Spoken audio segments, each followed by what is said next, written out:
వాస్తవంగా చెప్తున్నాను, నేను కూడా చాలా మందిని ప్రేమించాను, కానీ అది దొంగ ప్రేమ అని ఓయ్ ఎవడో ఇలేషిడు. గాడ్ బ్లెస్ యూ నాన్న. దేవుడు కూడా ఎలా వేసుకొని పిలుచుకుంటున్నాడు మనల్ని. హల్లెలూయా. చాలా గొప్ప దేవుడు అండి. మరి మా నాన్న మా తల్లిని ఇష్టపడి నేను నిన్ను ప్రేమిస్తున్నానని చెప్పేసరికి, కానీ పెంచి పోషించిన తల్లిదండ్రులు కాదని వారిని విడిచిపెట్టి ఆయనని నమ్మి వెళ్ళిపోయింది. చచ్చినంత సమానము అన్నారు.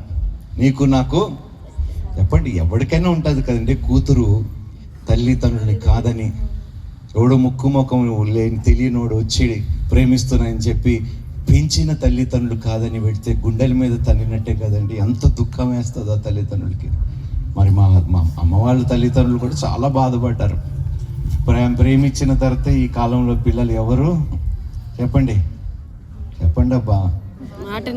పెళ్లి కాని వారు ఎంతమంది ఉన్నారు చేతులు ఎత్తండి. 18 సంవత్సరాలు పైచిలుకు మీకు దండం పెడతా. లేకపోతే చైల్డ్ మ్యారేజ్ ప్రమోట్ చేస్తున్నారని కేసు పెట్టేస్తారు.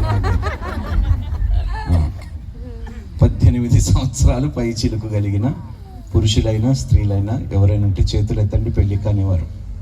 మొదటి పెళ్ళే ఏమండే రోజులు చెడ్డగా ఉన్నాయి. ఎవరిని నమ్మటానికి లేదు. Praise the lord. మీరే లేదంటారు, నమ్మేస్తారు ఐ లవ్ యూ అంటే. దేవుడు మనల్ని దీవించును గాక. సరే, మరి నమ్మింది, ప్రేమించి వెళ్ళిపోయింది. మరి మా తండ్రి ఎందుకు అలా ప్రవర్తించాడో తెలీదు. చెడు స్నేహము, చెడు సాంగత్యము, తాగుడికి అలవాటు అయిపోయి. ఇక్కడ మన మధ్యలో ఎవరైనా తాగుబోతులు ఉంటే మీరు నా 2 చేతులు జోడించి ప్రాధేయపడుతూ బ్రతిమాలుతున్నాను, దయచేసి మీ బ్రతుకులను పాడు చేస్తూ మిమ్మల్ని నమ్ముకున్న వారు విశ్వాసాన్ని వమ్ము చెయ్యకండి. అన్నీ వదులుకొని నీతో ఉండటానికి, జీవిత కాలమంతా నీకు భార్యగా ఉండటానికి వచ్చిన స్త్రీ యొక్క విశ్వాసముని వమ్ము చేయకండి తాగుబోతులారా. ఒక తాగుబోతు ఇంట్లో ఉంటే ఆ ఇల్లు ఎంత నరకంగా ఉంటుందో అనుభవించిన వ్యక్తిగా నేను చెప్తున్నాను. మెల్లిమెల్లిగా అలవాటయింది, వ్యసనముగా మారిపోయింది. ఎంత దూరం వెళ్ళిపోయాడంటే ఆ మైకములో, ఆ మత్తులో ఏది అన్నా కూడా కొట్టే స్థితికి వెళ్ళిపోయాడండి తల్లి. చాలా కుమిలిపోయింది తల్లి. ఏమిటి ఈ వ్యక్తిని, చక్కటి తల్లి, చక్కటి తండ్రి, చక్కటి కుటుంబము కలిగి ఉండి, అన్ని సుఖాలు కలిగి ఉండి, అన్నిటినీ విడిచిపెట్టి వస్తే ఈ వ్యక్తిని నమ్మి నన్నే కొడుతున్నాడే ఈ వ్యక్తి, నన్నే హింసిస్తున్నాడే. నేను ఇతని మేలే కదా కోరుకున్నాను, ఇతని క్షేమమే కదా కోరుకున్నాను, ఇతను బాగుండాలనే కోరుకొని నేను అతనితో కలిసి నడవటానికి ఇష్టపడ్డాను. కానీ ఎందుకు నన్ను ఇలా బాధపడుతున్నాడని ఎంతగానో కుమిలిపోయింది ఆ తల్లి. 33 సంవత్సరాల వయసులో మా తల్లి చనిపోయిందండి. 3 పిల్లలు అప్పటికే. నాకు 2 అక్కలు, నేను చివరి వాడిని. మా తల్లి గర్భసంచి క్యాన్సర్తో చచ్చిపోయింది. ఆ క్యాన్సర్ వచ్చి ట్రీట్మెంట్ స్టార్ట్ చేసి డాక్టర్ అన్నాడు 4th స్టేజ్లోనున్నది, మీ భార్య బ్రతకటము అసాధ్యము, 6 నెలలు గడువు ఇస్తున్నాము, మహా అయితే 6 నెలలు బ్రతుకుతుంది. కనీసం ఆ మాట విన్న తర్వాత మా నాన్న తాగుడు విడిచిపెడతాడని ఆశించింది. కనీసం చనిపోయే ముందైనా ఆ 6 నెలలు సుఖంగా ఈయనతో నేను గడుపుతానేమో ఆశించింది. కానీ ఆ ఆశ కూడా నెరవేర్చకుండా పోయిందండి. రక్తస్రావణం అండి. ఆ గర్భసంచి క్యాన్సర్తో పాప మా తల్లి నడుస్తుంటే రక్తపు ముద్దల కింద కారి పడిపోయేవండి. అలాంటి స్థితిలో కూడా తాగి తన్ని కొట్టేవాడండి తండ్రి. చచ్చిపోతున్న భార్యని కూడా ఆ తాగుడు చూడండి ఏం చేసింది. అందుకనే అంటానండి, ఒక తాగుబోతు తండ్రి ఇంట్లో ఉంటే నిజంగా ఆ ఇల్లు నరకము వంటిదే. అమ్మా, ఒకవేళ మీ భర్త ఆ స్థితిలో ఉంటే దయచేసి ప్రార్థిస్తానమ్మా మీకోసం. ఖచ్చితంగా సేవకులందరికీ నేను మనవి చేస్తున్నాను, ఆ కుటుంబ పక్షమున మీరు నిలబడి ప్రార్థించండి.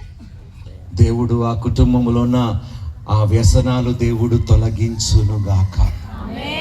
ఆమెన్, ఆమెన్, హల్లెలూయా. సో 6 నెలల లోపే మా తల్లి చనిపోయింది. నా వయసు 5 సంవత్సరాలు. మా తల్లి చనిపోయినప్పుడు నాకు ఇప్పటి వరకు కూడా నా తల్లిని నేను ఫోటోలోని చూడటం తప్ప నా తల్లి గురించి నాకు పెద్ద జ్ఞాపకాలు లేవు. చిన్న వయసులోనే తల్లి ప్రేమను నేను కోల్పోయాను. మా తల్లి చనిపోతూ చెప్పింది ఎవరు వాళ్ళ చెల్లెలతో, నేను నమ్మి వచ్చాను, 3 పిల్లల్ని కన్నాను, ఇతని చేతిలో నేను పెట్టి వెళ్ళిపోతున్నానే, నా పిల్లల్ని ఏం చేస్తాడు అనే దుఃఖముతో ఆ తల్లి చచ్చిపోయిందండి. చావులో కూడా ఆమెకి సమాధానము లేకుండా పోయింది. నిజంగా ఎందుకు ఈ మాట చెప్తున్నానో తెలుసండి, జీవితంలో దయచేసి తొందరపడకండి అమ్మా చెల్లెమ్మలారా. మీరు ఎవరిని నమ్మకండి అమ్మా దయచేసి. మీ ప్రతి నిర్ణయానికి ఒక పరిణామము ఉంటుందని గ్రహించండి దయచేసి. ప్రతి నిర్ణయానికి ఒక పరిణామము ఖచ్చితంగా, అది దేవునికి అనుకూలంగా మీరు నిర్ణయం తీసుకుంటే ఖచ్చితంగా అది దీవెనకరముగా ఆశీర్వాదకరంగా ఉంటుంది. మీరు తొందరపడిపోయి, మీరు నిరీక్షణను కోల్పోయి, మీరు ఆవేశములో వీడే అని మీరు నమ్మి వెళ్ళిపోయారు అనుకోండి, దేవుణ్ణి అడగకుండా, దేవుడే మిమ్మల్ని కాపాడును కాక. ఎందుకంటే మా తల్లి కూడా చాలా తొందరపడ్డదేమో. ఆమె తీసుకున్న నిర్ణయానికి పిల్లలుగా మేము చాలా బాధలు పడ్డాం, చాలా శ్రమలు అనుభవించాం. ఉంటుందా లేదా చెప్పండి? తల్లులను అడుగుతున్నాను ఇక్కడ. తాగుబోతు తండ్రి ఇంట్లో ఉంటే పిల్లల బ్రతుకులు ఎలా ఉంటాయండి? ఆ తల్లికే తెలుసు ఆ బాధ ఏమిటో. సమాజంలో తల ఎత్తుకొని తిరగలేని భార్యగా, పిల్లలుగా కుటుంబము కుమిలిపోతూ ఉంటుంది. ఎంత హేళన! మా నాన్న ఎక్కడ తాగి ఎక్కడ పడిపోతాడో మాకు తెలియదు. ఎవరో ఒకరు చెప్తూ ఉంటారు, ఆయన మోసుకొని ఇంటికి వస్తూ ఉంటే అందరూ హేళన చేసేవారు మమ్మల్ని. మేము ఏమి ఉన్న కుటుంబంలో పుట్టలేదండి, మధ్యవర్తి కుటుంబంలోనే పుట్టాము. బంగళాల్లో కాదు, చాలా చిన్న చిన్న ఇళ్లల్లో, అది కూడా అద్దె ఇళ్లలో. మాకు సొంత ఇళ్ళు కూడా లేవు అప్పుడు. చాలా కష్టాలు అనుభవించాము, శ్రమలు అనుభవించాము. మాకు కష్టాలు లేకుండా పోలేదు, కానీ దేవుడు వాటన్నిటిలో మాకు తోడై ఉండి వాటన్నిటి నుండి విడిపించాడు దేవుడు. హల్లెలూయా. నేను నిన్ను ఏమాత్రము విడవను, ఎన్నడూ ఎడబాయను అన్నాడు దేవుడు.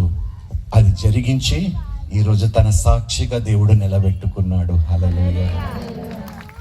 అమ్మ చనిపోయింది, ఇప్పుడు ఏం చేయాలి డాడీ? పిల్లల్ని ఎక్కడో ఒక చోటు విడిచిపెట్టి పని కోసం వెళ్ళాలి. ఆయనకి గల్ఫ్ దేశంలో మస్కట్, ఒమాన్లోని ఆయనకి ఉద్యోగం అవకాశం వస్తే మరి వెనక ముందు ఆలోచించకుండా మమ్మల్ని వారు అన్న ఇంట్లో పెట్టి వెళ్ళిపోయాడు. మరి సొంత వాళ్ళే, పరాయి వాళ్ళు అమ్మా. కానీ మన దేవుడైన యేసుక్రీస్తు ప్రభువారు ఏ సంబంధము లేని పాపులైన మనల్ని, శత్రువులుగా ఉన్న మనల్ని తన సొంత బిడ్డలుగా అంగీకరించిన దేవుడై ఉన్నాడు. హల్లెలూయా. చాలా అవమానాలు ఎదుర్కొన్నామమ్మా, చాలా కష్టాలు. 3 పిల్లల్ని నిజంగా ఎవరైనా సాకాలంటే చాలా కష్టమే. మా నాన్న డబ్బులు పంపించినా కూడా కష్టం. ఇంకా క్లుప్తంగా చెప్పాలంటే ఆ ఇళ్ళలో మేము పడిన అవమానాలు, పరాయితనము అంతా ఎంత కాదండి. పరిస్థితులు చేజారిపోతూ ఉంటే కొన్ని సంవత్సరాల తర్వాత మా నాన్నకు ఫోన్ చేసి, డాడీ నువ్వు మాతో తిరిగి ఇండియాలోని ఉండు అని మేము ప్రాధేయపడినప్పుడు ఆయన్ని ఒప్పించి మేము ఇండియాకి రప్పించుకున్నాం. తండ్రి సహజంగా ఇంటికి వస్తున్నాడంటే పిల్లలకి ఎంతో సంతోషం. మరి ఆయన ఇంకా ఎక్కువ తాగుతాడేమో అని మాకు తెలియలేదు. అక్కడికి వెళ్ళినా కూడా తాగుడికి ఒక లైసెన్స్, ఒక పర్మిట్ తీసుకున్నాడు మా నాన్నగారు. ఇండియాకు వచ్చాడు, కేవలం 2 సంవత్సరాలు మాతో బ్రతికాడండి. ఇండియాకు వచ్చిన తర్వాత ఆ తాగుడు వలన ఒకరోజు హఠాత్తుగా గుండె ఆగిపోయి చనిపోయాడు. అప్పుడు క్రైస్తవ కుటుంబంలో మేము పెరగలేదు, ఎందుకంటే మా నాన్న వాళ్ళు అన్నగారందరూ బ్రాహ్మణ కుటుంబానికి చెందినవారు. వారి పద్ధతులు, వారి ఆచారాలకి మేము మరి అలవాటు చేసుకున్న వారముగా మేమున్నాము. నిజంగా ఆయన చనిపోయినప్పుడు సొంత తల్లి అండి, అంటే చచ్చిపోయేదాకా అంత విషము ఒక గుండెల్లో పెట్టుకుంటారని అప్పుడే నాకు తెలిసిందండి. అంటే ఒక క్రైస్తవురాలిని పెళ్లి చేసుకున్నాడనే ఆ తల్లి ఎంతో చేశాడండి మేళ్ళు మా నాన్న తన తల్లికి. చివరిగా తన శవాన్ని కూడా చూడటానికి ఒక్కడు కుటుంబంలో రాలేదండి. దిక్కులేని సావు సచ్చాడండి మా నాన్న. తల్లి ఏమో దుఃఖముతో చనిపోయింది, తండ్రి ఏమో దిక్కులేని సావు, ఎవ్వరు సహాయము లేదు. శవం మా ముందుంది, ఏం చేయాలో మాకు తెలియదు, అంత్యక్రియలు ఎలా జరిగించాలో తెలియదు. 14 సంవత్సరాల వయసులో ఉన్నానండి. అప్పుడు నేను చదువుతున్న కాన్వెంట్ స్కూల్లో మా టీచర్ జెనిఫర్ టీచర్ గారు గుర్తుకు వస్తే పరుగులు తీసుకొని వెళ్ళాను. ఆ రోజు ఆదివారం, డిసెంబర్ 3, 1989. డేట్ రాసుకోండి, చూసుకోండి, ఆదివారమా కాదా అని. వెళ్ళాను, టీచర్ దగ్గరికి వెళ్ళాను. టీచర్, మా నాన్న చనిపోయాడు, ఏం చేయాలో మాకు అర్థం కావటం లేదు, మాకు సహాయం చేయటానికి ఎవరు లేరు, కుటుంబంలో ఎవరు రావటం లేదు, మీరు ఏదైనా సహాయం చేస్తారని ప్రాధేయపడినప్పుడు మంచి మనసుతో మా టీచర్ వచ్చి ఆ పెట్టి అంతా అరేంజ్ చేసి, ఏం చేయాలనుకుంటున్నారంటే నాకు అర్థం కావటం లేదు, అయితే ఏదైనా చర్చికి వెళ్ళున్నానా, అక్కడ సమాధులు తోటలు ఉంటాయి, అక్కడ ఉన్న సేవకుని అడగండి, పర్మిషన్ ఇస్తారేమో పాతి పెట్టడానికి. అక్కడికి వెళ్ళాము. చాలా సేవకుల దగ్గరికి వెళ్ళి మేము ప్రాధేయపడినప్పుడు, మీ నాన్న బాప్తిజం తీసుకున్నాడా అని అడిగారండి. మీ నాన్న ఏ సంఘానికైనా సభ్యుడా అన్నాను. లేదండి. అయితే మేము సమాధి చేయటానికి, చెప్పండి ఎంత కోపం వచ్చి ఉంటుంది. ఏమైనా ఆస్తులు అడిగేమండి? సమాధుల తోటలో మా నాన్నని పాతి పెట్టడానికి చోటు ఇవ్వండి అని ఒక సేవకుడిని వెళ్ళి అడిగితే అక్కడ కూడా తిరస్కరింపబడ్డాను. నా గుండెల్లో అప్పుడు అనుకున్నాను, అందరూ వేషధారులే, ఒక్కడు మంచివాడు లేడు. చాలా బాధ, కోపము. ఆ కోపము చాలా కాలం నా హృదయంలో పెట్టుకున్నాను. చివరిగా శ్మశాన వాటికి తీసుకొని వెళ్ళి ఇదే చేతులతో తల కొరివి పెట్టాను మా నాన్నకి. నా కళ్ళ ముందు బూడిదైపోయాడండి మా తండ్రి. నాకు బాధ ఏమిటంటే, మా నాన్న తాగి చనిపోయాడనే బాధ కాదండి, ఎవ్వరూ ఆయన గురించి ప్రార్థించలేదనే బాధ, ఎవ్వరూ ఆయనకి సువార్త ప్రకటించాలనే భారము లేకుండా పోయారనే ఈ రోజు వరకు నాకు దుఃఖము. అందుకనే అన్నాను, దేవుడు మీకు నోరు ఇచ్చాడు కదా, కుటుంబాల్లో మీరు ఎంతోమంది చూస్తున్నారు కదా, తాగుబోతులు, నోరుంది కదా, వెళ్ళి ప్రార్థించండి అమ్మా. మా నాన్నలాగా వారు కూడా దేవుణ్ణి తెలుసుకోకుండా చనిపోవటానికి వీళ్ళు లేదు. నోరిచ్చాడు. క్రైస్తవులుగా దేవుడు మిమ్మల్ని ఏర్పరచుకున్నాడు, అభిషేకించాడు, ఆత్మతో నింపాడు. వారిలో ఉన్న కష్టాన్ని చూసి అమ్మ అన్నిటినీ పక్కన పెట్టుకొని ఆ తల్లి పక్షమున నిలబడి ప్రాధేయపడుతూ దుఃఖముతో ప్రార్థించండి అమ్మా. కనీసం మీ ప్రార్థనను దేవుడు ఆలకించి ఆ తాగుబోతుడు బ్రతుకులైనా మారుస్తాడేమో. మా నాన్న కోసం ప్రార్థించగలిగే వ్యక్తి ఒక్కడు లేకుండా పోయాడనే దుఃఖం ఈ రోజు వరకు. అదే మేము రక్షింపబడి ఉంటే, మా నాన్న కన్నా ముందు మా నాన్న బ్రతుకుంటే మా ప్రార్థనలు తనని కాపాడేవేమో అని ఈరోజు కూడా ఆలోచన కలిగి. మా నాన్నని నేను ఎప్పుడు చెడ్డవాడి నాన్ననండి. ఆయన నాకు జన్మనిచ్చిన తండ్రి. కొట్టినా, తిట్టినా, బాధ పెట్టినా ఆయన నా నాన్న, నా తండ్రి. కష్టాలు పెట్టినా నాకు ఆయన జన్మనివ్వకపోతే ఈరోజు ఈ జీవితాన్ని నేను అనుభవించేవాడిని కాను. నేను ఎప్పుడు అంటాను, ప్రభువా నువ్వు మా తండ్రిని తీర్పు తీర్చినప్పుడు ఒక్క విషయము జ్ఞాపకము చేసుకొని తీర్పు తీరుస్తావా? ఈరోజు నా తండ్రి లేకపోతే ఈరోజు నీకు సాక్షిగా, నీకు సేవకుడుగా నేను ఉండగలుగుతానా? ఈరోజు నేను ఏమై ఉన్నా కూడా నీ వలన, నీ కృప వలన, నా తండ్రి వలనే కదా ప్రభా. ఆయన ఎన్ని చెడు పనులు చేసినా ఒక మంచి పని చేసింది, నన్ను కన్నాడు నాయన తండ్రి. దానికోసమైనా నా తండ్రిని క్షమించు ప్రభువా అని ఈరోజు నాకు తెలుసు ఎంత కష్టంగా ఉంటుందో. చనిపోయిన తర్వాత మనం ఎన్ని ప్రార్థనలు చేసినా కూడా జరగని ఎక్కడో ఒక ఆశ. బహుశా నా ప్రార్థన అంటే తండ్రి ప్రేమ కూడా నేను పొందుకోలేకపోయానండి, తల్లి ప్రేమని పొందుకోలేకపోయినాను. అనుభవించలేకపోయినా అసలు తల్లిదండ్రులు ఆప్యాయతను. అందుకనే అంటాను, మంచివాడు ఎవడండి? ఎవ్వడు లేడు. అందరూ ఏదో ఆయన తాగుడికి అలవాటు అయిపోయింది. అదొక అబద్ధాలు చెప్పేవారు లేరా? మోసం చేసేవారు లేరా? నానా విధాలైన చెడ్డవారు ఉన్నారు. అందులో మా నాన్న ఒక్కడై ఉండొచ్చు, కానీ నిజంగా ప్రభువా మా నాన్న మంచివాడు అని ఆయనని క్షమించగలిగితే తీర్పు తీర్చేటప్పుడు కఠినంగా తీర్పు తీర్చొద్దు ప్రభువా. ఈరోజు మా నాన్న వల్లనే ఈరోజు నేను నీకు సాక్షిగా చెప్పండి నిలబడ్డాను. చెప్పండి అయ్యా, నిలబడ్డారు ఉన్నాను కదా. కనీసం ఆయన నన్ను పుట్టించకపోతే, నీ కృప ద్వారా ఆయన ఇంటిలో నేను జన్మించకపోతే మరి నేను ఈరోజు సాక్షిగా. అందుకనే అంటాను, కీడు చేసేవానికి ప్రతిఫలముగా మేలు చెయ్యనేది యేసు నాకు నేర్పించాడు. నా తండ్రి గురించి ఎప్పుడు నాకు బాధ లేదండి. ఆయన కోసము నేను ఎప్పుడు ప్రార్థిస్తాను, నేను ఎప్పుడు అడుగుతాను, ప్రభువా నాకు తెలుసు చనిపోయిన వారి కోసం ప్రార్థించకూడదు అయినా కూడా ఎక్కడో ఒక ఆశ బహుశా వింటాడేమో, నా తండ్రిని దేవుడు నరకాగ్నికి పంపించకుండా కాపాడుతాడేమో, ఎక్కడో ఒక ఆశ.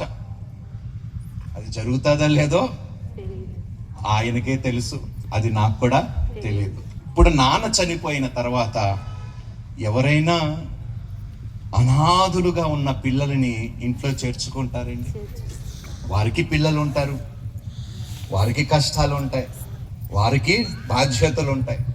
మీరు నమ్మరండి, మా నాన్న చాలా సంపాదించాడు, కానీ చిల్లి గవ్వ కూడా, ఒక్క రూపాయి కూడా. ఆయన చనిపోయినప్పుడు బ్యాంకులో 0 బ్యాలెన్స్. ఎందుకంటే అంత తాగుడికిని ఏం మిగల్చలేదండి మా తండ్రి. తలకొరివి పెట్టి ఇంటికి వచ్చిన తర్వాత 2 అక్కల మధ్యలో నేను కూర్చొని వాళ్ళ చెయ్యి పట్టుకొని, ఆసరా లేదు, ధైర్యము లేదు, గోడకి ఆనుకొని రాత్రంతా నిద్రపోకుండా భయముతో గడిపామండి. రేపు మా బ్రతుకు ఏమి అవుతుందో అనే దిగులు. కానీ దేవుడు అన్యాయస్తుడు కాడు. నా తల్లిని తీసుకొని వెళ్ళిపోయినా, నా తండ్రిని తీసుకొని వెళ్ళిపోయినా, నా పక్షమున 2 అక్కలని, ఒకరు తండ్రిగా ఒకరు తల్లిగా దేవుడు నాకు నిలబెట్టాడండి. దేవునికి మహిమ కలుగునుగాక. ఈరోజు నిజంగా చెప్తున్నానండి, వారే నా జీవితంలో లేకపోయింటే నేను ఎప్పుడూ ఉరేసుకొని చచ్చిపోయేవాడిని.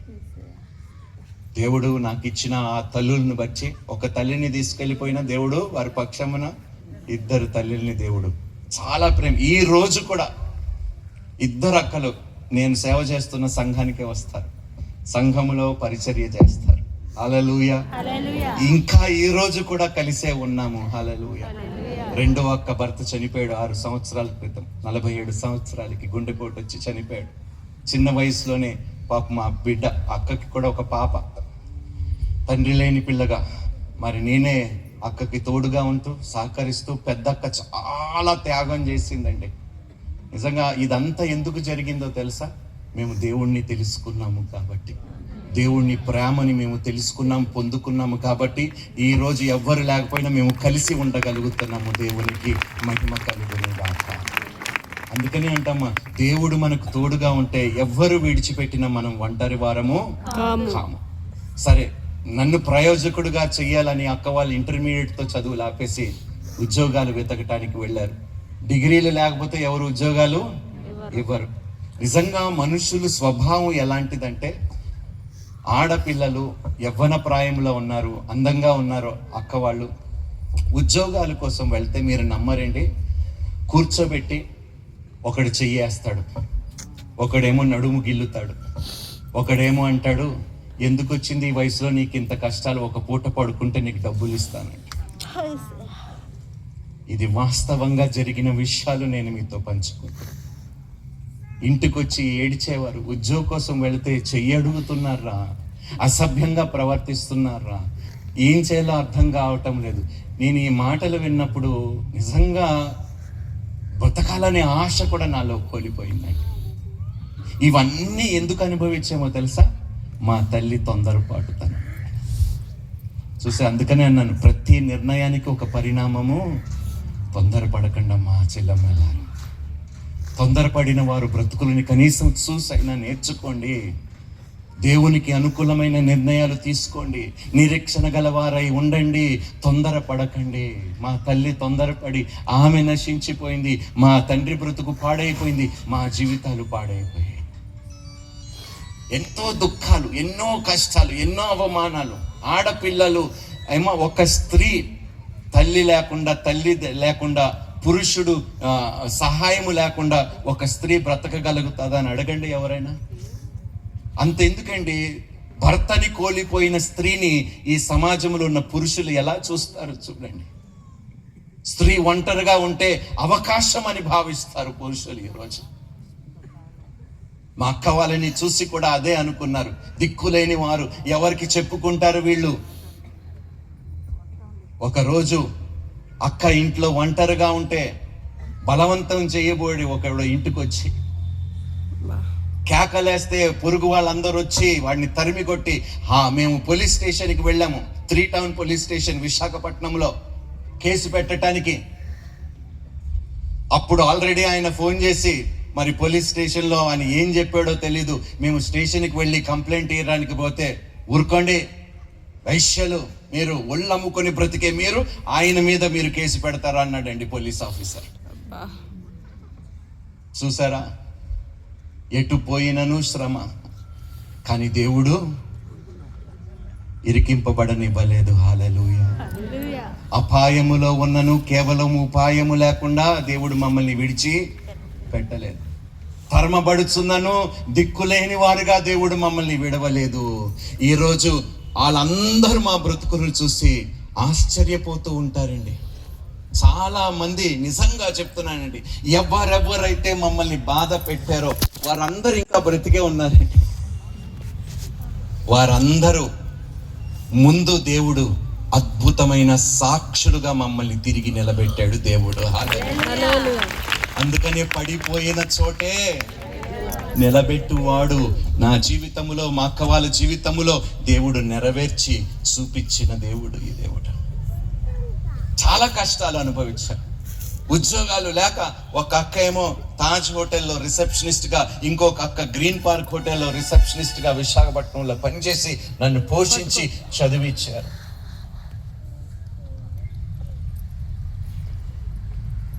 చాలా ఒక సంఘటన నేను మీకు చెప్తానండి. యూత్ ఎంతమంది ఉన్నారో, యూత్, ఒక అమ్మాయి ఒంటరిగా వెళ్తుంటే మీరు గుంపుగా ఉంటే అమ్మాయిని చూసి మీ మనసులో మంచి ఆలోచనలు వస్తాయి కదా, వస్తాయా లేదా చెప్పండి అయ్యా. ఎందరో మహానుభావులు, యాక్టింగ్లు చేయకండి మీకు దండం పెడతాను. ఇలాగేనమ్మా, సరదాగా అక్క వాళ్ళకి ఏదో ఒక రోజు హాలిడే వస్తుంది, సరదాగా వైజాగ్ రామకృష్ణ బీచ్ దగ్గర మేము నడుచుకొని వెళ్దామని, మా బాధలు మా దుఃఖాలు మేము మర్చిపోదామని కాలక్షేపం కోసం మేము బయటికి వెళ్తే గుంపులుగా అక్కడ మగాళ్ళు కూర్చుంటారు, కుర్రకాలు కూర్చుంటారు. నడుచుకుంటూ మేము వెళ్తూ ఉంటే ఈలలేస్తారు, వస్తావా అని అడుగుతారు. ఒరే బ్రోకరు, మీ అక్క రేట్ ఎంతరా అని కొంతమంది నన్ను అడిగేవారు. ఇలాంటి పరిస్థితులు ఎదుర్కొని ఈరోజు దేవుడు ఘనతను ఇచ్చి సాక్ష్యం ఇచ్చాడండి. దేవునికి మహిమ కలుగును గాక. అందుకని అంటే నీ కథ మొత్తము, ఆ పాట నా కోసమే రాశాడండి. ఏమైనా చేసి చూపించాడండి. అందరూ అనుకున్నారు వీళ్ళ పని, వీళ్ళ కేల్ కథం. చూసారా, నిజం ఒప్పేసుకున్నారు. సినిమాలు చూస్తారా, క్రైస్తవులు దీవించను గాక. మనమే పోషిస్తున్నాం సినిమాల్ని. చెడు చూడొద్దు, చెడు వినొద్దు, కోతుల్ని పెట్టి తప్పు చేశారు, మనల్ని పెట్టాల్సి. సరే, ఈ విధంగా మేము శ్రమలు అనుభవిస్తున్న కాలంలో నేను డిగ్రీ ఫైనల్ ఇయర్ చదువుతున్నప్పుడు లంకాపల్లి బుల్లయ్య కాలేజ్, డాక్టర్ ఎల్బి కాలేజ్లో డిగ్రీ ఫైనల్ ఇయర్ చదువుతున్నప్పుడు అప్పటికే మేము రక్షింపబడ్డాం దేవుని కృపని బట్టి. భార్య భర్తలైన పీటర్ అండ్ లీడియా వారి కరపత్రాలు పంచుకుంటూ ప్రతి ఇంటింటికి వెళ్తున్నప్పుడు మా ఇంటికి కూడా వచ్చారు. నేను వారిని ఆహ్వానించినప్పుడు యేసుక్రీస్తు ప్రభుని నాకు పరిచయం చేశారు. పరిచయం చేసిన తర్వాత వారితో మేము ఒక చిన్న ప్రార్థన చేసి యేసుక్రీస్తు ప్రభుని మా రక్షకునిగా అంగీకరించి ఆ రోజు మా జీవితంలో ఆహ్వానించాం. ఆ రోజు నుండి ఈ రోజు వరకు తండ్రి అయిన దేవుడు మమ్మల్ని విడిచిపెట్టలేదండి. హల్లెలూయా. ఒక్కసారి ఆయనకి చోటు ఇచ్చామంటే ఆయన మనల్ని విడిచిపెట్టేవాడు కాడు.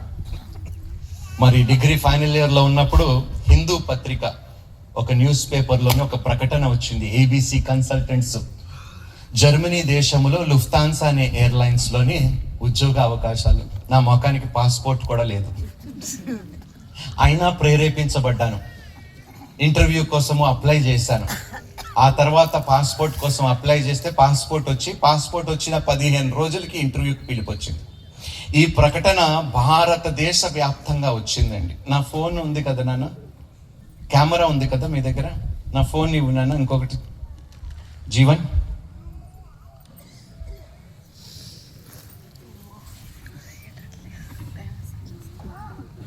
త్వరగా.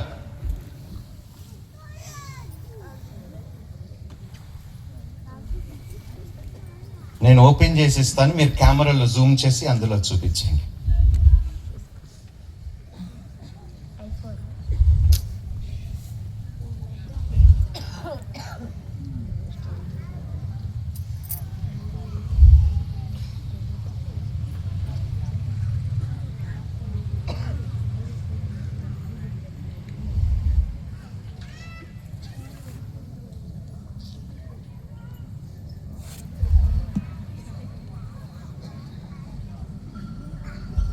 దేవానికి స్తోత్రం. మీరు జూమ్ చేస్తారా ప్లీజ్?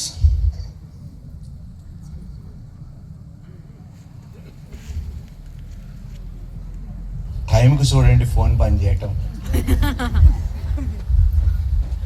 Praise the lord.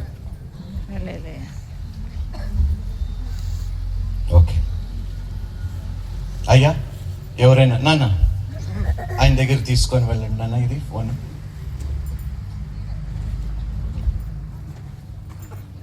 కనిపిస్తుందా? ఇవ్వు, ఆయన చేతికి ఇవ్వు. ఎవరు జాగ్రత్త. అక్కడ ఇస్తావా? చూడు. Very good. దాన్ని కొంచెం ఇలా జూమ్ అవుట్ చేయండి. జూమ్ అవుట్ చేయి. పెట్టండి.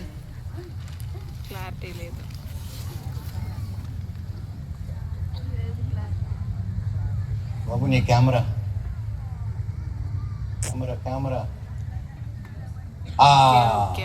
కనిపించిందా? ఇదిగో వాడెవడో కాదు, నేనే.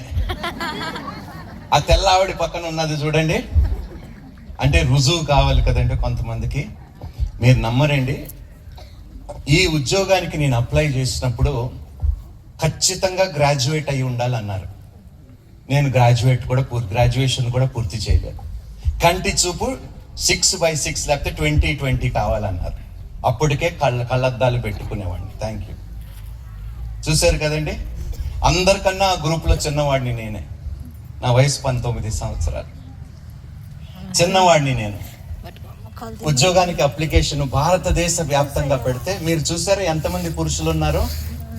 4 భారతదేశ వ్యాప్తంగా ప్రకటన వచ్చి 3500 మంది ఇంటర్వ్యూకి సెలెక్ట్ అయితే మొత్తము నలుదిక్కులు, నార్త్ సౌత్ ఈస్ట్ వెస్ట్ నుండి 4 అబ్బాయిలు ఎంపిక చేయబడ్డారు. 4లో ఒక్కడిని నేను.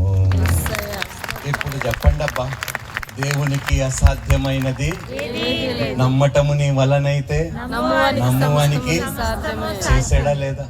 డిగ్రీ అడిగారు, డిగ్రీ లేదు. కళ్ళద్దాలు ఉన్నాయి, ఫోన్లే బాబు కాంటాక్ట్ లెన్స్ పెట్టుకొని నువ్వు పని చేయొచ్చు అన్నారు. Praise the Lord. హల్లెలూయా. నాకు అసలు దేవుడు ఎలా నా పక్షం ఉన్నాడంటే, అందరికి జర్మన్ దేశస్తుల్ని ఇంటర్వ్యూకి పెడితే తెలుగుని నాకు ఇంటర్వ్యూ చేయడానికి దేవుడు పెట్టి. మరి పక్షపాతం ఉంటుంది కానీ మనోడు ఇది తినాలి.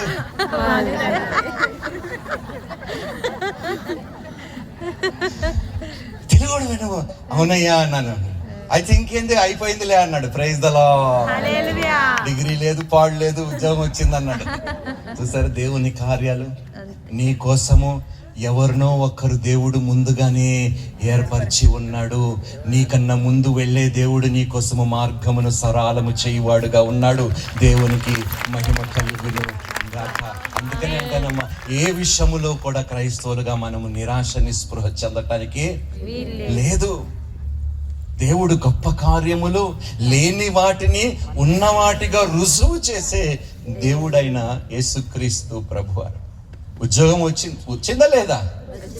ఎక్కడికి వెళ్ళాను, ఏ దేశం, విశాఖపట్నం దాటి పక్కూరు కూడా ఎల్లనోడిని జర్మనీ దేశం స్టాంపు తీసుకొని జర్మనీ దేశానికి ట్రైనింగ్ పంపించాడు దేవుడు. హల్లెలూయా. మొట్టమొదటి దేశమే ఫారెన్ దేశానికి వెళ్ళిపోయినాను నేను. అడుగు వాటికన్నా ఎప్పుడైతే ఉద్యోగం వచ్చిందన్నాడో అప్పులు లేక పెట్టడం మొదలు పెట్టేశాడు. మీరు నమ్మరండి, మహా అయితే 10,000 ఇస్తారేమో అనుకున్నానండి. కానీ మీరు నమ్మరు, నా బేసిక్ శాలరీ అప్పుడు 1997 సంగతి నేను చెప్తున్నానండి. నా బేసిక్ శాలరీ 23,000 రూపాయలు. ఈరోజు లక్షలతో సమానము. హల్లెలూయా. ఎప్పుడైతే ఆయన మాట అన్నాడో ఎక్కడ లేని మగతనము పౌరుషం వచ్చేసి అక్కడ నుండి ట్రంకాలు చేసి, అయ్యా ఫోన్ ఇట్లా మా అక్క వాళ్ళు పక్కనే ఉంటారు, ఎవరినైనా పంపించి, అక్క వాళ్ళు వచ్చారు, మీరు వెంటనే ఉద్యోగాలు మానేసేయండి అని ఫోన్ చేశారు. హల్లెలూయా. నా కోసం మీరు పడిన కష్టము శ్రమ చాలు. దేవుడు ఉన్నతమైన ఉద్యోగముని ఇచ్చాడు, విదేశాలని పర్యటించే ఉద్యోగముని దేవుడు ఇచ్చాడు.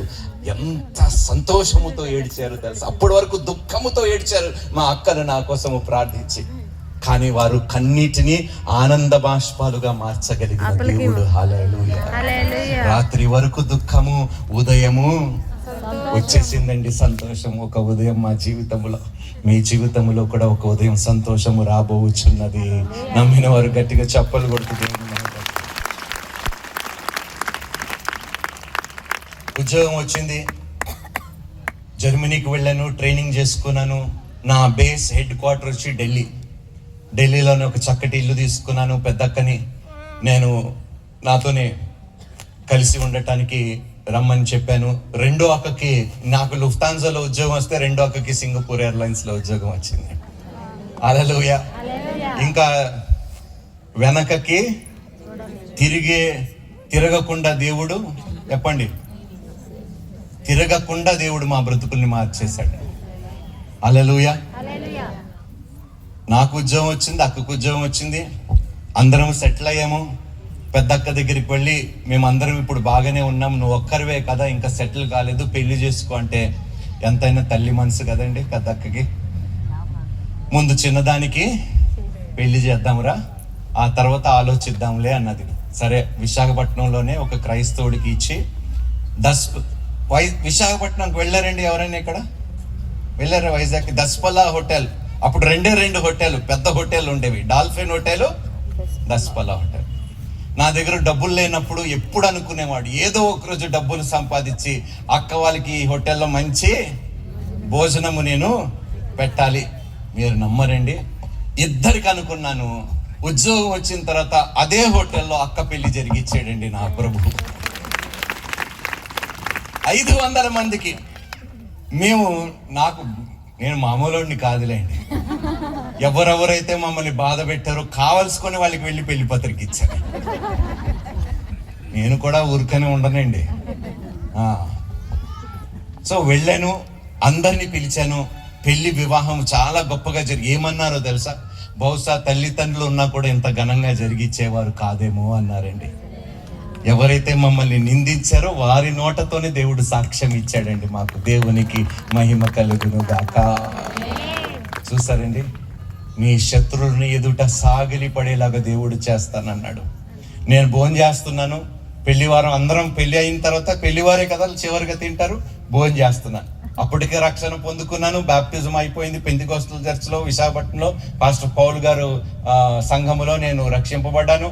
మరి ఆయన సంఘములో బాప్తిజము తీసుకున్నాను. సముద్రములో నన్ను ముంచారు, ట్యాంకులో కాదు, డైరెక్ట్గా తీసుకొని సముద్రం. ఎందుకో తెలుసా? చెప్పండి. సముద్రం అంత విస్తారమైన సేవ దేవుడిస్తానని. హల్లెలూయా, హల్లెలూయా. అప్పుడు ఇవన్నీ తెలియదు కదండి. మరి పెళ్ళి అయిపోయింది, అన్ని బాగా అయిపోయి, అన్ని బాగున్నప్పుడు ఎవడికో బాధ కలుగుతుంది. ఎవడండి? సైతాన్. నాకు చిన్నప్పటి నుంచి సినిమాలు పిచ్చేయండి. ఉద్యోగాలు ఉన్నారండి, సినిమాలు బాగా చూసేవాళ్ళు. ఇదిగో 30 years ఇండస్ట్రీ, నా ముందు యాక్టింగ్ చేయకండి. 30 years ఇండస్ట్రీ. చాలా ఇష్టపడేవాడిని సినిమాలు. ఏదో ఒక రోజు అనుకునేవాడిని, నా మీద నాకు ఓవర్ కాన్ఫిడెన్స్ అండి, కాన్ఫిడెన్స్ కూడా కాదు, ఓవర్ కాన్ఫిడెన్స్. నేను బాగుంటాను, నా పర్సనాలిటీ ఏమో అంతంత మాత్రమే ఉండేది. నేను సినిమా ఇండస్ట్రీలో వచ్చినప్పుడు మీరు నమ్మరండి, అప్పుడు కూడా నాకు మీసాలు సరిగ్గా లేవు. మొదటి సినిమా చేసి అక్కడక్కడ మా డైరెక్టర్ అన్నాడు, మీసాలైనా అతికించుకో అంటే నేను పెట్టుకోను, ఇలాగే ఉండని అన్న. గడ్డం సరిగా పెరగలేదు. నా వయసు 22 సంవత్సరాలు. నా మొదటి సినిమా నేను హీరోగా చేసినప్పుడు. అంటే దేవుడు ఆశీర్వదించాడు, దేవుడు హెచ్చిచ్చాడు, అన్ని బాగా జరిగాయి. ఎక్కడో విత్తిన విత్తనము మొలకెక్కింది. నేను ఎవ్వరికి చెప్పా పెట్టకుండా జర్మనీ దేశంలో ఉన్న ఉద్యోగానికి రాజీనామా చేసేసి హైదరాబాద్కు వెళ్ళిపోయి ఫోటోగ్రాఫర్ దగ్గరికి పోయి, బాబు ఒక మంచి ఫోటో పోర్ట్ఫోలియో అని చెప్పి ఫోటోలు చేతిలో పట్టుకొని బాబా తెలుసులేండి, మీరు చూసేశారు. Praise the lord. మనం అందరం చాలా మంచి వాళ్ళమండి, మనం అందరము చాలా మంచివాళ్ళం. వెళ్ళాను, చాలా మంది నన్ను అవమానించారు. అంటే అప్పుడు నాకు తెలుగు అంతంతగా చదవటం రాదండి, అందుకని ఎక్కువ ఇంగ్లీష్ బైబిల్ నేను చదువుతుంటా. ఇప్పుడిప్పుడే నేర్చుకున్నాను నేను తెలుగు చదవటం కూడా.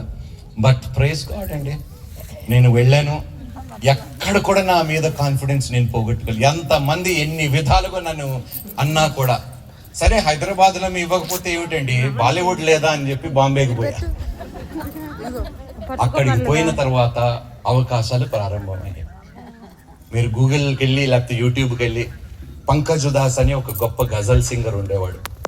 ఆయన ఆల్బమ్లోని రెమో డిసోజా అని చాలా పెద్ద కొరియోగ్రాఫర్, ఇప్పుడు డాన్స్ ఇండియా డాన్స్ ప్లస్ ఏదో ప్రోగ్రామ్ చేస్తాడు, ఆయన నాకు కొరియోగ్రాఫ్ చేశారు. అనుభవ్ సిన్హా ఒక గొప్ప డైరెక్టర్ అప్పుడు బాలీవుడ్లో, ఆయనే నా పాటని, పంకజ్ ఉదాస్ ఆ పాట వచ్చింది.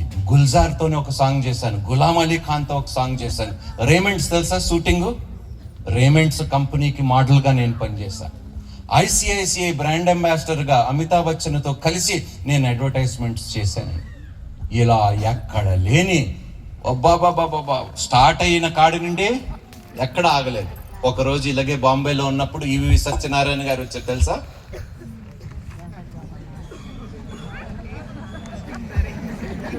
ఆస్కర్ లెవెల్లో యాక్టింగ్ చేశారు. అది వెరీ గుడ్. ఈవి సత్యనారాయణ గారు బాంబేకి వచ్చారు. అక్కడ సినిమా ఆడిషన్స్ కోసము, కొత్త నటుల కోసం వెతుక్కుంటూ వచ్చినప్పుడు ఆయన దృష్టిలో నేను పడ్డాను. అక్కడ మరి సెలెక్ట్ అవ్వటం జరిగింది. హైదరాబాద్కి వచ్చాను, అక్కడ ఆడిషన్స్ అయ్యి అక్కడ కూడా పాస్ అయ్యాను. అనుకోకుండా ఆ ప్రాజెక్ట్ ఫెయిల్ అయిపోయిన తర్వాత నేను మళ్ళీ బాంబేకి వెళ్ళిపోయాను. అప్పుడు ఈవి గారు ఒక సహోదరులు ఈ సత్యబాబు అని వచ్చారు. ఇలా నేను ఒక సినిమా చేస్తున్నాను, శ్రీకాంత్ హీరోగా, మీరు రెండో హీరోగా, సెకండ్ హీరోగా చేస్తారంటే, బాబు అవకాశం లేక వెతుక్కుంటూ వచ్చింది, ఎందుకు కాదంటాను రా బాబు అని చెప్పి ఒప్పేసుకున్నాను. మొదటి సినిమా చేశాను, దాని పేరేంటో తెలుసా?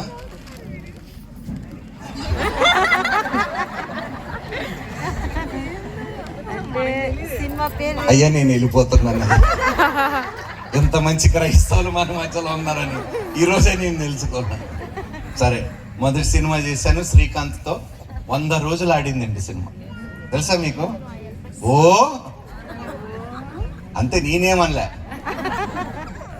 ఆ సినిమా ఆడటము నా దరిద్రము మొదలవటం. ఎప్పుడైతే సినిమా సక్సెస్ అయ్యిందో అండి, ఇక్కడ ఉండవలసిన కళ్ళు నెత్తికి ఎక్కేయండి. కళ్ళు ఇక్కడ ఉంటే ముందున్నవి కనిపించవు కాబట్టి గుంతలో పడ్డానండి.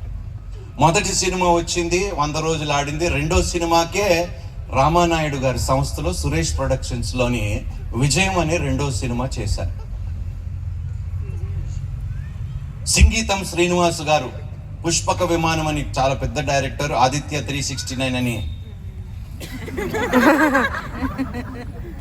బాలకృష్ణ గారితో మంచి హిట్ ఇచ్చిన డైరెక్టర్, నా సినిమాకి డైరెక్టర్గా రామానాయుడు గారు బ్యానర్లో చేశారు. మొదటి సినిమా హిట్. అప్పటికే నేను ఎవ్వడి మాట వినే స్థితిలో లేను. ఎందుకో తెలుసా? చెప్పండి. కళ్ళు నాశనానికి ముందు ఏం వెళ్తాదంటండి? గర్వము. అంతే, నా నాశనానికి నేనే దారి తీసుకున్నా. కళ్ళు నెత్తికెక్కి మొదటి సినిమా హిట్, రెండో సినిమా ఫట్టు, మూడో సినిమా థియేటర్లో ఆడితే ఒట్టు, నాలుగో సినిమా అవకాశం ఇస్తే మరి ఒట్టు. అయిపోయింది. ఫ్లాప్ యాక్టర్, ఫ్లాప్ హీరో అన్నారు, సినిమా అవకాశాలు పోయాయి. అప్పటి వరకు దేవుడు గుర్తు రాలేడండి. మళ్ళీ నాకు తెలిసి సినిమా ఇండస్ట్రీలో నాలాంటి చరిత్ర ఎవరికి ఉండదేమో. ఒక హీరోగా ప్రారంభించి dance baby dance Gemini TV యాంకర్గా నేను మారిపోయాను. ఉదయ్ భానుతో యాంకరింగ్ చేశా. మొదటి సినిమా 100 రోజులు ఆడిన యాంకర్గా మారింది నేనే. ఎప్పుడైతే నేను యాంకర్గా డాన్స్ బేబీ డాన్స్ జెమినీ టీవీలో చేశానో నా మీద నాకే జాలేసి దేవుని దగ్గరికి వెళ్ళి, ప్రభువా నన్ను క్షమించు, మరొక్క ఛాన్స్. కుక్కదోక ఇప్పుడు కుక్క తన వాంతుకు తిరిగి వెళ్ళినట్టుగా. అప్పుడు కూడా బుద్ధి రాలేదండి. నేను ఉపవాసం ఉండి అడిగాను. దేనికోసం అడిగాను? కుక్క. మీకు తెలుసు ఏ సినిమాను? మామూలు కాదండి మీరు. దేవుడు మిమ్మల్ని దీవించి ఆశీర్వదించుగా. చాలా నిజాయితీగా అడుగుతున్నానని నేను అనుకున్నానండి. విసిగిచ్చేసాను. కొన్నిసార్లు మనం దేవుణ్ణి విసిగించినప్పుడు అడిగింది ఇచ్చేస్తాడు, కానీ తట్టుకోలేకపోతాం మనం. మామూలుగా విసిగించలేదు. బెదిరించని దేవుడు, నేను చచ్చిపోతాను నాకు అవకాశం ఇవ్వకపోతాను. అదే సమయంలో నేను డాన్స్ బేబీ డాన్స్ యాంకర్గా ఉన్నప్పుడు ఆనంద్ అనే సినిమా అవకాశం నాకు వచ్చింది. దానికి కింద ఒక ట్యాగ్ లైన్ పెట్టారు. ఏమిటది? మంచి. చెప్పండి. ఆ సినిమా కాఫీ కప్పుతో మొదలయ్యి సక్సెస్ అయిన తర్వాత మందు గ్లాసుగా మారిపోయింది. ఎక్కడ లేని ఆదరణ అండి ఆ సినిమాతో. అసలు మీరు నమ్మరండి, నేను పొందుకున్న ఆదరణ, గుర్తింపు అంతా ఇక్కడే కాదండి, మొత్తము ప్రపంచవ్యాప్తంగా ఎక్కడైతే తెలుగు వారు ఉన్నారో ప్రతి ఒక్కరు గుర్తింపు పొందుకున్నాను నేను. ఎంతమంది ఆహ్వానించారు, ఎంతమంది రాజకీయ నాయకులు, ఎంతమంది ధనవంతులు ఇంటికి నేను వెళ్ళి వాళ్ళతో కలిసి భోజనం చేశాను. మనిషి ఊహించలేని అన్ని గొప్పవి నేను అనుభవించాను ఆ సినిమా సక్సెస్ ద్వారా. ఆ సినిమా 100 days ఆడింది. దానికి వెంటనే వెన్నెల సినిమా వచ్చింది, అది 100 రోజులు ఆడేసింది.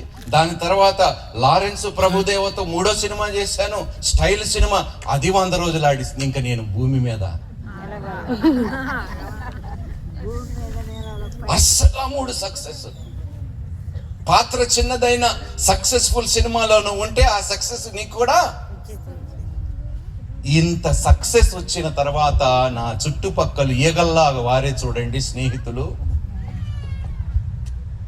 వారితో స్నేహము చేసి, వారితో సాంగత్యము చేసి భయంకరమైన చెడు అలవాటులు నాకే అసహ్యం ఇచ్చిందండి. నాకు తాగుడు అలవాటు అయిపోయింది, వ్యభిచారం అలవాటు అయిపోయింది. అమ్మా, నేను సిగ్గుపడటం లేదు నేను చేసిన పాపానికి. నేను దేవుని సన్నిధిలో ఒప్పుకున్నాను. నేను చేసిన ప్రతి పాపము, ప్రతి దోషము, ప్రతి అపరాధము పశ్చాత్తాపముతో ప్రార్థన చేసి కన్నీళ్లు విత్తి క్షమాపణ కోరుకున్నాను. ఈ రోజు మీరు నన్ను క్షమించినా పర్వాలేదుగా, క్షమించకపోయినా పర్వాలేదు, కానీ దేవుడు ఒక మాట ఇచ్చాడు, వాగ్దానం చేశాడు, నీ అపరాధములు నేను ఎన్నడూ జ్ఞాపకము. నేను ఒప్పుకున్నాను, మనసారా ఒప్పుకున్నాను. పాపిస్తూ వాడిని ప్రభు, తాగుబోతుగా ఉండేవాడిని, డ్రగ్స్ తీసుకున్నాను, వ్యభిచరించాను, చేయవలసిన నీచమైన పనులు చేశాను ప్రభు అన్నాను. ఎంతగా దిగజారిపోయిందంటే నా బ్రతుకు. ఒక రోజు టీడీపీ పార్టీలో, అప్పుడు సమైక్య ఆంధ్ర ఉన్నప్పుడు ఒక రాజకీయ, ఇప్పుడు ఆయన బీజేపీ పార్టీలో ఉన్నాడు. ఆయన పుట్టినరోజుకి నన్ను పిలిస్తే వెళ్ళాను, క్లబ్కి వెళ్ళాను. మందు తాగుతున్నాను, ఎక్కువ అయిపోయి వాంతులు వస్తుంటే బాత్రూమ్కి వెళ్ళి వాంతులు చేసుకుని అక్కడే స్పృహ తిరిగి పడిపోయాను. మళ్ళీ చాలా సంవత్సరాల తర్వాత ఆ బాత్రూములో దేవుడు నాతో మాట్లాడాడండి. నేను నిన్ను ప్రత్యేకపరుచుకున్నాను, వేరు చేసుకున్నాను, నువ్వు నా కోసం బ్రతుకుతావని ఆశపడితే ఏ స్థితిలో పడిపోయి ఉన్నావో ఒకసారి చూడు అని పరిశుద్ధాత్మ దేవుడు ఆ రోజు నాతో మాట్లాడాడు. 2009 సంవత్సరములో దేవుడు స్వరాన్ని నేను మళ్ళీ 2002 సంవత్సరము నుండి 2009 సంవత్సరం వరకు నేను అసలు క్రైస్తవుడు అంటే ఎవడు నమ్మేవాడు కాదండి. అంత నీచమైన వ్యక్తిగా నేను బ్రతికాను. పాపులలో ప్రధానుడిని ఎవడైనా ఉన్నాడంటే పౌలు కాదు చెప్పవలసింది, రాజా చెప్పాలి ఆ మాట. కానీ నేను బాప్తిజము తీసుకున్నాను, ప్రభువుని నా రక్షకునిగా చాలా ప్రేమించేవాడినండి దేవుణ్ణి. కానీ తప్పిపోయిన కుమారుడు వలె డబ్బులు వచ్చిన తర్వాత భ్రష్టు పట్టిపోయి, నా విశ్వాసము భ్రష్టు అయిపోయి, నా బ్రతుకు భ్రష్టు పడిపోయి కంపు కొడుతున్న స్థితిలో కూడా దేవుడు నన్ను విడిచిపెట్టలేదండి. ఆ పడిపోయిన బాత్రూములో దేవుడు మాట్లాడి అన్నాడు, నువ్వు ఎక్కడున్నావో ఒక్కసారి చూడు అన్నాడు. నా తల ఎక్కడ వాల్చుకొని పడుకొని ఉన్నానో తెలుసండి? ఎక్కడైతే వంటలు పోస్తారో, ఎక్కడైతే బాత్రూమ్కి వెళ్తారో అక్కడ నా తల వాల్చుకొని ఉన్నానంటే ఏ స్థాయికి, అందులో ఉన్న కుళ్ళికి నా పాపము ఏ భేదము అంతగా దిగజారిపోయిన ఒక వ్యక్తిగా. అలాంటి స్థితిలో దేవుడు మళ్ళీ నన్ను లేవనెత్తి, నన్ను కనికరించి ఈరోజు నటుడుగా కాదు ఒక సేవకుడుగా మళ్ళీ దేవుడు నాకు ఘనతనిచ్చాడు. దేవునికి మహిమ కలుగునుగాక. అందుకనే ఈ పాట ప్రతిసారి పాడతాను, ఏమైనా చెయ్యగలవు కథ మొత్తము. ఎప్పుడైతే దేవుడు పట్టుకున్నాడో మళ్ళీ నన్ను 2009లో, నేను 2010లో ప్రకటన ఇచ్చాను. అప్పటికి నా చేతిలో 7 సినిమాలు ఉన్నాయండి. 7 సినిమాలు. ఆ కాలంలో దాదాపు 70 లక్షలు మా జీతం. 2009 అంటే ఈ కాలంలో ఎంత డబ్బులో ఆలోచించుకోండి. ఎవ్వరు చూడనివంటి ధనం. నాకు డబ్బు ఆశ లేదండి, డబ్బు కోసం నేను సేవకు రాలేదండి. నా బ్రతుకుని దేవుడు మార్చగలిగితే ఎవ్వడి బ్రతుకునైనా దేవుడు మార్చగలుగుతాడని చెప్పటానికి సాక్షిగా నేను నిలబడ్డాను ఈరోజు. చూడవలసిన అంతయు నేను చూసేశాను. ఏ విషయములో ఈరోజు నాకు ఆశ లేదు. బ్రతుకుటైతే క్రీస్తు, సావైన లాభము అనే తీర్మానము తీసుకొని ఈరోజు ఒక క్రైస్తవుడుగా దేవునికి, క్రీస్తుకి సాక్షిగా నేను నిలబడ్డాను. అందుకనే ఎంత ప్రలోభాలు పెట్టినా, ఎంత ఆశ చూపించినా, ఎంత డబ్బులు ఆశ చూపించినా తిరిగి సినిమాలకి రమ్మని నేను ఒకటే మాట చెప్తాను, నేను చచ్చిపోయినా మళ్ళీ సినిమా రంగంలో అడుగు పెట్టను అన్నాను. దేవునికి మహిమ కలుగును గాక. మరి ఈరోజు దేవుడు ఆ మాటకి నిబద్ధత కలిగి కట్టబడి ఉండే కృప కూడా దేవుడే ఇచ్చాడు. నేను ఈ కాలంలో 2010లో సంపూర్ణంగా సమర్పించుకున్నాను. నేను చాలా పశ్చాత్తాపడ్డానండి. 4 సంవత్సరాలు, మీరు నమ్మరండి, అంత ఇంతగా. ఎందుకంటే చెడు అలవాటులు ఒక వ్యక్తిని విడిచిపెట్టి అంత తొందరగా, చెప్పండి అయ్యా, పోవు. 3 నెలలు బాగుంటాను, ఆ తర్వాత మళ్ళీ స్నేహితులు వస్తారు, వాళ్ళ ప్రభావానికి నేను మళ్ళీ ఏదో ఒక విధంగా వాళ్ళ మాటలకి నేను లోబడి నేను మళ్ళీ తాగుడికి వెళ్ళిపోయేవాడిని. ఇలాగ పడిపోయి లేచి 4 సంవత్సరాలు ప్రాధేయపడుతూ ప్రార్థిస్తాను. చివరిగా ఒక రోజు అన్నాను, ప్రభువా నా వల్ల కావటం లేదు తండ్రి, నేను చచ్చిపోవాలనుకుంటున్నాను ప్రభువా, నన్ను క్షమిస్తావా తండ్రి అని మాట అడిగినప్పుడు, నిజంగా నువ్వు నన్ను క్షమించవని ఒక్కసారి ఎవరి నోటతైనా నువ్వు పంపించి చెప్పు నన్ను క్షమించవని. 2014 సంవత్సరంలో మీరు నమ్మరండి, ముక్కుమొక్కము తెలియని ఒక వ్యక్తిని, ఒక సేవకుడిని దేవుడు ఇంటికి పంపించి, దేవుడు నీ కోసము ప్రార్థన చేయమని నన్ను పంపించాడు అన్నాడండి. దేవునికి మహిమ కలుగును గాక.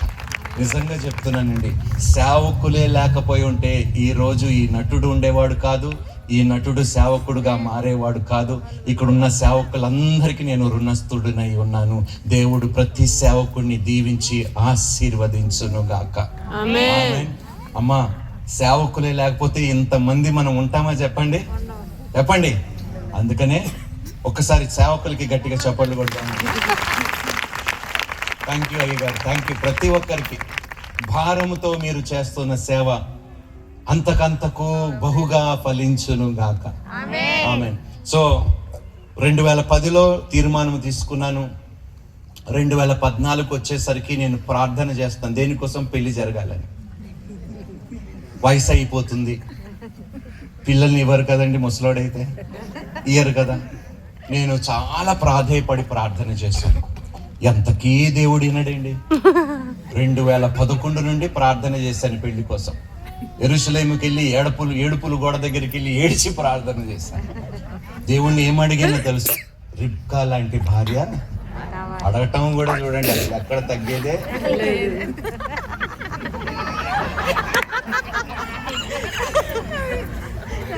చాలా మంచి క్రైస్తవులు మీరు. దేవుడు మిమ్మల్ని దీవించుగాక. Praise the Lord. సో అడిగాను. నేను ప్రార్థన చేస్తున్నప్పుడు దేవుడు అన్నాడు, రిబ్కా రిబ్కా రిబ్కా అంటున్నావు కదా, మరి ఆ రిబ్కాకి ఇస్సాకు లాంటి నమ్మకమైన భర్తగా ఉంటావని నాకు మాట ఇవ్వాలి. ఇస్తున్నాను ప్రభువా అన్నాను. 2014 సంవత్సరంలో నాకు లేక లేక చెన్నై నుండి పెళ్లి చూపులు వచ్చాయి. ఆంధ్ర తెలంగాణలో ఒక్కడి సేవకులు మరీ ఇవ్వలేదు సినిమా వాడని. చాలా సేవకులను అడిగేవండి పిల్లల్ని ఇవ్వమని. మేము సినిమా వాళ్ళకి ఇవ్వమండి, నేను సినిమా వాడిని కాదురా బాబు అన్న కూడా ఇవ్వలేదు. వాళ్ళ మంచిదైంది, చెన్నైలో దొరికింది నా సహభాగము. హల్లెలూయా. నా పక్కటి ఎక్కడ దాచాడు దేవుడు? నేను తెలుగు రాష్ట్రంలో కాదురా పక్క రాష్ట్రంలో పెట్టాను అన్నాడు. దేవునికి మహిమ కలిగి. వెళ్ళాను. నేను మా భార్యతో మొట్టమొదటిగా చెప్పిన మాట ఏంటో తెలుసా? ఇంతకుముందు నేను నటుడిని, నాకు తెలుసు, నీ జీవితం అంతా తెలుసు. నా జీవితంలో కొన్ని విషయాలు, నేను కొన్ని సంబంధాలు కలిగి ఉండేవాడిని, కొంతమందిని ఇష్టపడ్డాను, పెళ్లి చేసుకుందాం అనుకున్నాను, కానీ అవన్నీ ఏమీ జరగలేదు. అవన్నీ నాకు ఇప్పుడు ఎందుకు చెప్తున్నావు? నువ్వు ప్రార్థన చేసి క్షమాపణ కోరుకున్నావు కదా, దేవుడే నిన్ను క్షమించేసిన తర్వాత నేను ఏ పాటి దానిని నిన్ను క్షమించకపోవటానికి అన్నది. ఈమెనే నా భార్య అన్నాను.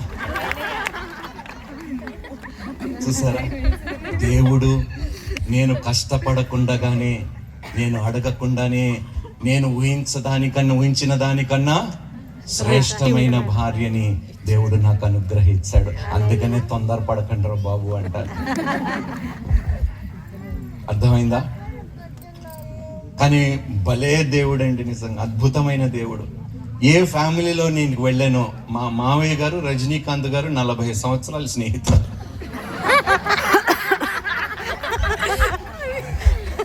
మళ్ళీ అక్కడ కూడా సినిమా నీకు పెట్టు చెప్తానండి. మా మావయ్య వాళ్ళది కూడా చాలా పెద్ద సాక్ష్యం. చాలా ధనవంతులండి, చాలా ధనవంతులు. నేను ఆశ్చర్యపోయిన, నా దగ్గర ఏమీ లేదు కదా ప్రభా, ఏం చూసి పిల్లని ఇవ్వటానికి ఇష్టపడ్డారు? నేను సేవకుడుగా ఉన్నానని ఒక్క నమ్మకంతో ఏకైక కూతుర్ని మా మావయ్య గారు నా చేతిలో పెట్టారండి. హల్లెలూయా. నేను ఒకటే మాట, నేను పెళ్లి కుమార్తెతో నడుస్తారు చూడండి, అప్పుడు ఆయన చెయ్యి విడటం లేదు తన కూతురిది. మీ బాధ్యత అయిపోయింది, మీ పిల్ల చెయ్యి నా చేతిలో పెట్టండి, మీకన్నా బాగా చూసుకుంటానని మాట ఇస్తున్నానని చెప్తే అప్పుడు పెట్టాడు. ఒకరోజు మా మావయ్య ఏమన్నాడో తెలుసా? ఇంకా ఎవరికైనా నా కూతుర్నిచ్చుంటే నేను బాధపడేవాడినేమో, నీకు ఇచ్చి నేను చాలా మంచి పని చేశాను అన్నాడండి. హల్లెలూయా.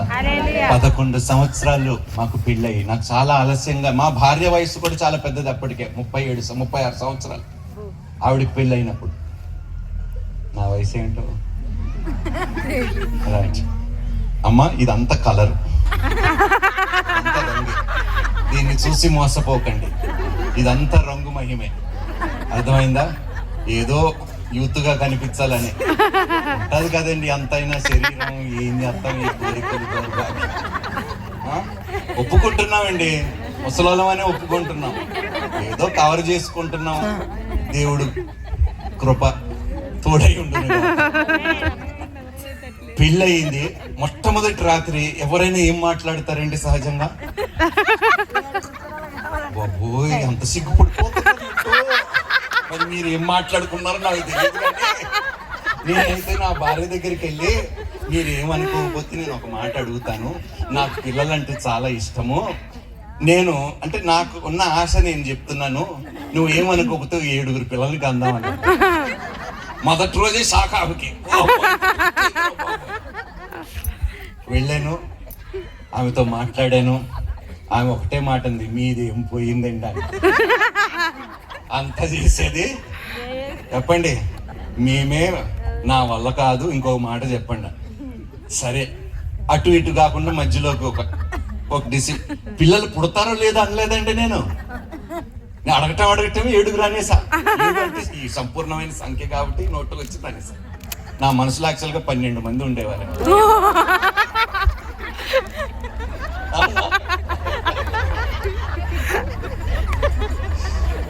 ప్రైజ్ ద లార్డ్, హల్లెలూయా. అంటే ఆశపడే ప్రాణముని తృప్తిపరిచే దేవుడు. సరే, మొత్తానికి 4 పిల్లలు కందామని మేము ఫిక్స్ అయిపోయాం.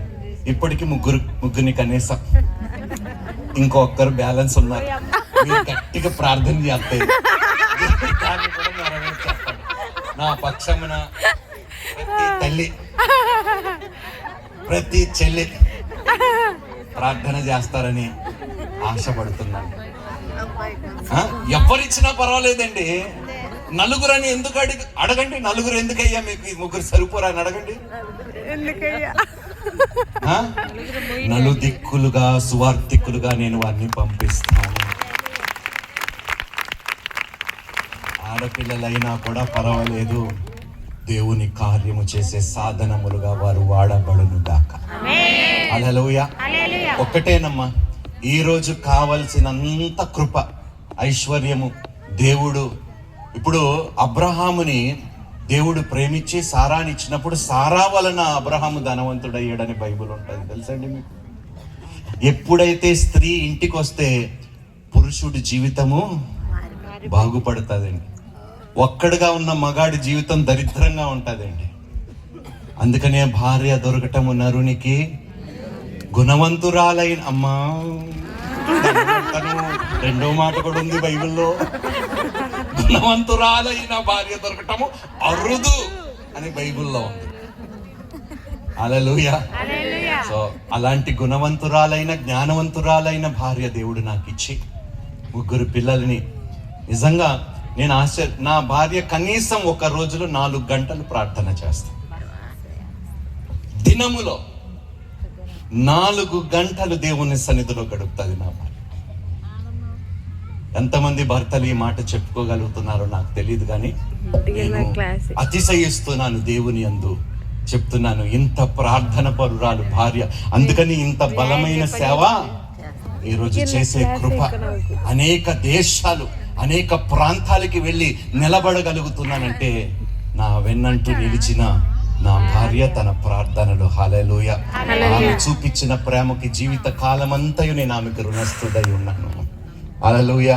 చూడండి, దేవుడు ఒక వ్యక్తిని ప్రేమిస్తే ఎలాంటి వ్యక్తినైనా దేవుడు మార్చగలుగుతాడు, బాగు చేయగలుగుతాడు. పడిపోయిన చోటే దేవుడు తిరిగి నిలబెట్టగలుగుతాడు. చెప్పండి, ఎలాంటి అసాధ్యమైన దానిని కూడా దేవుడు సాధ్యం. అదే నా సాక్ష్యం. దిక్కులేని అనాథులుగా ఉన్న మా బ్రతుకుల్లో ఎన్ని మలుపులు వచ్చినా, ఎన్ని కష్టాలు వచ్చినా కూడా ఒక్క క్షణము కూడా దేవుడు మమ్మల్ని విడిచిపెట్టకుండా దేవుడు చెయ్యి పట్టుకున్నాడు, ఇంకాను పట్టుకునే ఉంటాడు. నా పిల్లల చేతుల్లో కూడా దేవుడు చెయ్యి ఉన్నదని నేను నమ్ముతున్నాను. నా పిల్లలు చాలా ప్రార్థిస్తారు. నిజంగా అమ్మా, రోజు రాత్రి నేను పడుకునే ముందు మా పిల్లలు వస్తారు, 3 నా చుట్టూ కూర్చొని నా తండ్రికి దీర్ఘాయువును అనుగ్రహించు దేవా అని ప్రార్థిస్తాను. ఇంకా అంతకన్నా భాగ్యము తండ్రికి ఏం కావాలి చెప్పండి?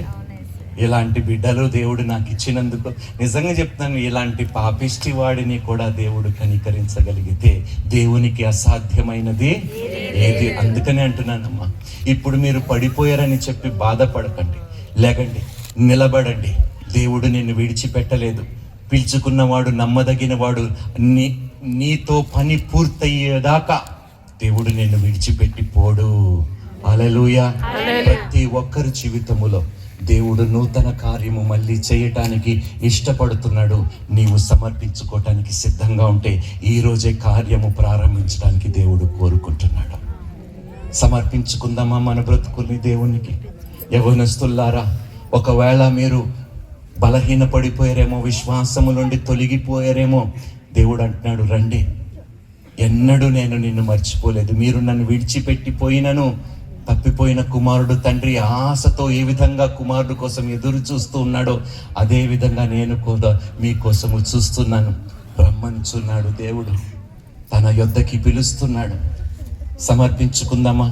మనమందరము చిన్న ప్రార్థన చేద్దాం. అయ్యగారు, జాన్ గారు, దయచేసి ప్లీజ్ అందరము మోకరించగలిగితే మోకరిద్దాం. యవ్వనస్తులు కూడా సమర్పించుకుందాం నాన్న మన జీవితాలు దేవునికి.